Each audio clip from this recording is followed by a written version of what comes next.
హైదరాబాద్ గచ్చిబౌలి అంజయ్య నగర్లో భవనం కూలిన ఘటనలో ఇద్దరు మృతి చెందారు. శిథిలాల కింద 2 మృతదేహాలను డిఆర్ఎఫ్ సిబ్బంది గుర్తించారు. ప్రమాదంలో మరొకరికి తీవ్రంగా గాయాలయ్యాయి. 50 గజాల్లో 7 అంతస్తుల భవనం నిర్మించడంతో ప్రమాదం జరిగినట్లు అనుమానిస్తున్నారు. ఘటనా స్థలంలో డిఆర్ఎఫ్ హైడ్రా ఆధ్వర్యంలో సహాయక చర్యలు కొనసాగుతున్నాయి.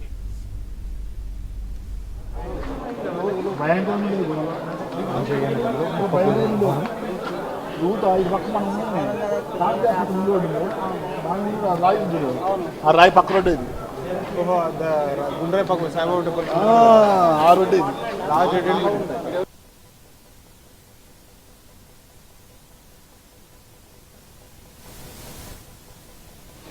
ఎవరు నేను ఏం తెలుస్తలేదు. బిల్డింగ్ మొత్తం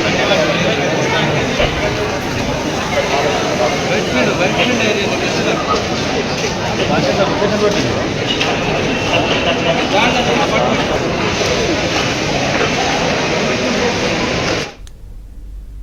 హైదరాబాద్ గచ్చిబౌలి అంజయ్య నగర్లో భవనం కూలిన ఘటనలో ఇద్దరు మృతి చెందారు. శిథిలాల కింద 2 మృతదేహాలను డిఆర్ఎఫ్ సిబ్బంది గుర్తించారు. ప్రమాదంలో మరొకరికి తీవ్రంగా గాయాలయ్యాయి.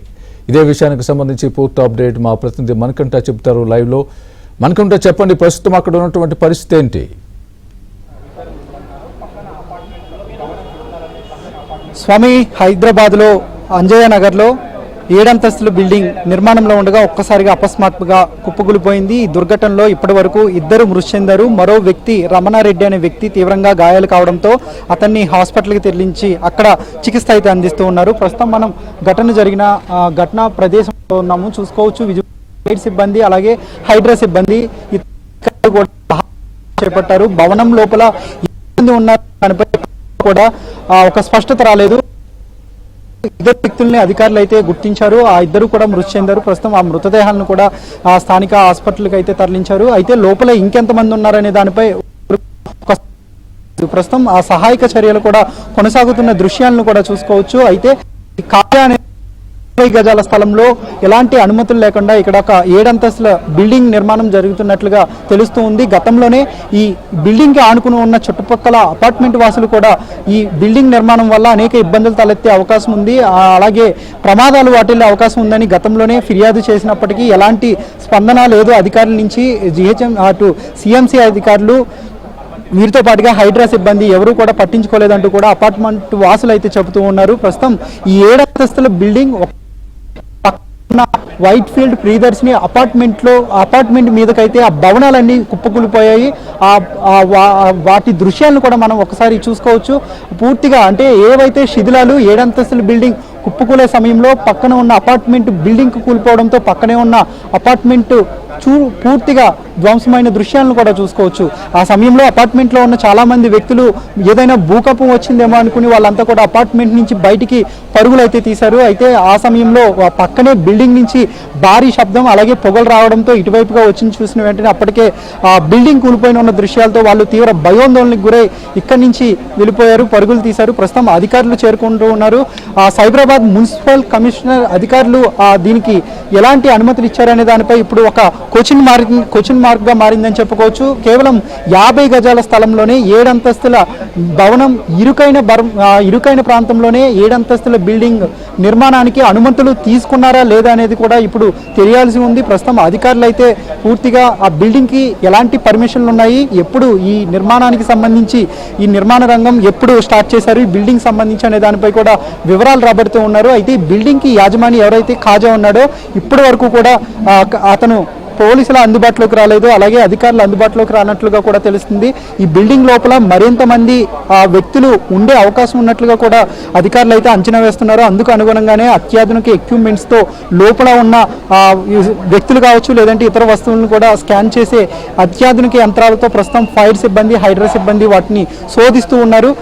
ఇప్పుడు వరకు మృతి చెందిన 2 వ్యక్తుల్లో వాళ్ళు ఎవరనే దానిపై ఒక స్పష్టత రానప్పటికీ ప్రాథమికంగా అయితే ఒక వ్యక్తి మృతదేహంలో అతనికి సంబంధించిన కరెంటు వైర్లు ఉన్నాయి, అలాగే వీటితో పాటుగా ఏవైతే ఎలక్ట్రిక్ డిపార్ట్మెంట్కి సంబంధించిన వస్తువులు ఉంటాయో అవన్నీ కూడా ఉన్నాయి. సో అతను ఒక ఎలక్ట్రీషియన్గా పోలీసులు అయితే అనుమానిస్తూ ఉన్నారు. అతని మృతదేహంలో ఉన్న ఆ ఎలక్ట్రిక్ వస్తువులు కావచ్చు లేదంటే ప్లంబర్ వస్తువులు కావచ్చు, ఆ వస్తువులకు అనుగుణంగా అతను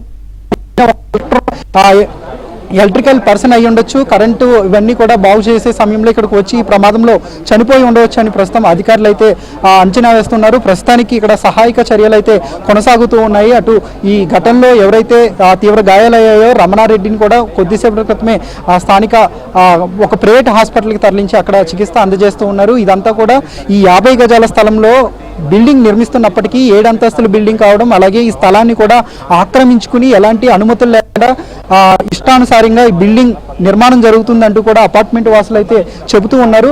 ఒకసారి అయితే ఇక్కడ ఒక పెద్ద ప్రమాదం తప్పిందని చెప్పుకోవచ్చు. ఈ వైట్ ఫీల్డ్ ప్రియదర్శిని అపార్ట్మెంట్ వైపుగా ఈ శిథిలాలన్నీ పడిపోయాయి. ఎక్కడైతే ఈ శిథిలాలు పడిపోయాయో ఈ ప్రదేశం అంతా కూడా ఈ అపార్ట్మెంట్కి సంబంధించిన ఒక చిన్నపిల్లలు ఆడుకునే పార్కు స్థలంగా ఉన్న అపార్ట్మెంట్ వాసులు. ఆ ప్రమాదం దాదాపుగా 1 గంట నుంచి 1 గంటన్నర సమయం మధ్యలో జరిగింది. అయితే అంతకు ముందు వరకు కూడా ఇక్కడ పిల్లలు ఆడుకున్నారు. కొంతమంది పెద్దవాళ్ళు కూడా ఇక్కడికి వచ్చి సేద తీరారు. మధ్యాహ్న సమయం కావడంతో ఈరోజు సెలవు కావడం, అలాగే మధ్యాహ్న సమయం కావడంతో వాళ్ళు తిరిగి అపార్ట్మెంట్లోకి వచ్చేసి పిల్లలంతా తర్వాత ఈ ప్రమాదం చోటు చేస్తుంది. సో ఎవరూ లేకపోవడంతో అపార్ట్మెంట్ వాసులు కూడా వాళ్ళు ఊపిరి పీల్చుకున్న దృశ్యాలు కూడా ఆడుకునే ప్లే గ్రౌండ్, ఆ బిల్డింగ్ 7 అంతస్తుల బిల్డింగ్ ఒకసారిగా ఇలా కుప్పకూలిపోయిన సమయంలోనే ఇక్కడ పిల్లలు చాలా మంది ఆ బిల్డింగ్ కుప్పకూలక ముందు అక్కడే ఆడుకుని వాళ్ళంతా కూడా తిరిగి ఇంటికి వెళ్ళిపోయారు. సో ఒకవేళ పిల్లలు కూడా ఇక్కడ ఉండడం, లేదంటే అపార్ట్మెంట్ వాసులు ఇక్కడికి సేద తీరే ప్రయత్నంలో అక్కడ ఈ ప్రమాదం జరుగుంటే మరింత ఎక్కువ ప్రాణ నష్టం, ఆస్తి నష్టం కూడా జరిగే అవకాశం ఉంది. కానీ ఇది ఒక అదృష్టం అని చెప్పొచ్చు. బట్ లోపల ఎంతమంది వరకు ఉన్నారనే దానిపై ఇప్పటి వరకు ఒక స్పష్టత అయితే లేదు. ప్రస్తుతానికి 2 మృతదేహాలను వెలికి తీసినప్పటికీ లోపల మరింత మంది ఉండే అవకాశం ఉందని కూడా హైడ్రా అధికారులు అలాగే ఫైర్ అధికారులు భావిస్తున్నారు. ప్రస్తుతం చూసుకోవచ్చు మనం విజువల్స్ లో ఫైర్ అధికారులు అత్యాధునిక ఎక్విప్మెంట్స్ తో లోపల ఏవైతే కాంక్రీట్ శిథిలాలు ఉన్నాయో ఆ శిథిలాలు లోపల ఎవరైనా చిక్కుకున్నారా లేదా అనే దానిపై కూడా వాళ్ళు శోధిస్తున్న దృశ్యాలను కూడా చూసుకోవచ్చు. సో ఒకవేళ ఏమైనా లోపల ఎవరైనా చిక్కుకున్నా, లేదంటే ఏమైనా మృతదేహాలు ఉన్నా, లేదంటే ఇతర ఏమైనా ఉన్నా కూడా ఆ మిషన్ల ద్వారా ఎప్పటికప్పుడు వాళ్ళు బయట ఉన్న స్క్రీన్ ద్వారా ఎప్పటికప్పుడు మానిటరింగ్ చేస్తూ లోపల ఎవరైనా చిక్కుకున్నారా అనే దానిపై తెలుసుకునే ప్రయత్నం చేస్తూ ఉన్నారు. ప్రస్తుతం ఈ అపార్ట్మెంట్ వాసులు కూడా ఒకటే కోరుతూ ఉన్నారు, ఇటువంటి నిర్మాణాలు గచ్చిబౌలి ప్రాంతంలో చాలా ఎక్కువ ఉన్నాయి. దాదాపు 40 గజాల స్థలం, లేదంటే 50 గజాలు 60 గజాల స్థలంలోనే విచ్చలవిడిగా వాళ్ళకు ఇష్టానుసారంగా దాదాపు 7 అంతస్తులు 6 అంతస్తులు బిల్డింగ్లు కేవలం హాస్టల్ నిర్మాణాలు కావచ్చు, లేదంటే ఇక్కడ పనిచేసే ఎవరైతే సాఫ్ట్వేర్ ఎంప్లాయీస్